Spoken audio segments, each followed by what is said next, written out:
بسم اللہ الرحمن الرحیم۔ شروع کرتی ہوں اللہ کے نام سے جو بڑا مہربان اور نہایت رحم کرنے والا ہے۔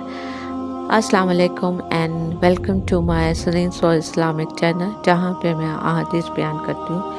آج کی جو حدیث ہے حدیث صحیح بخاری کی ہے اور حدیث نمبر 40 ہے۔ حدیث کچھ اس طرح سے ہے کہ رسول اللہ صلی اللہ علیہ وآلہ وسلم جب مدینہ تشریف لائے تو پہلے اپنے ننہال میں اترے جو انصار تھے، اور وہاں آپ نے 16 یا 17 ماہ بیت المقدس کی طرف منہ کر کے نماز پڑھی، اور آپ کی خواہش تھی کہ آپ کا قبلہ بیت اللہ کی طرف ہو۔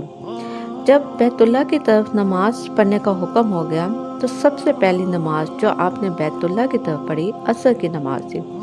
وہاں آپ صلی اللہ علیہ وآلہ وسلم کے ساتھ لوگوں نے بھی نماز پڑھی۔ پھر آپ کے ساتھ نماز پڑھنے والوں میں سے ایک آدمی نکلا اور اس کا مسجد بنی حاسہ کی طرف گزر ہوا تو وہ لوگ رکوع میں تھے۔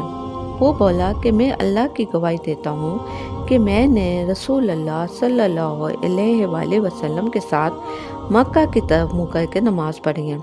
یہ سن کر وہ لوگ اسی حالت میں بیت اللہ کی طرف گھوم گئے، اور جب رسول اللہ صلی اللہ علیہ وآلہ وسلم بیت المقدس کی طرف منہ کر کے نماز پڑھا کرتے تھے، یہود اور عیسائی خوش ہوتے تھے، مگر جب آپ صلی اللہ علیہ وآلہ وسلم نے بیت اللہ کی طرف منہ پھیر لیا تو انہیں یہ عمل ناگوار ہوا۔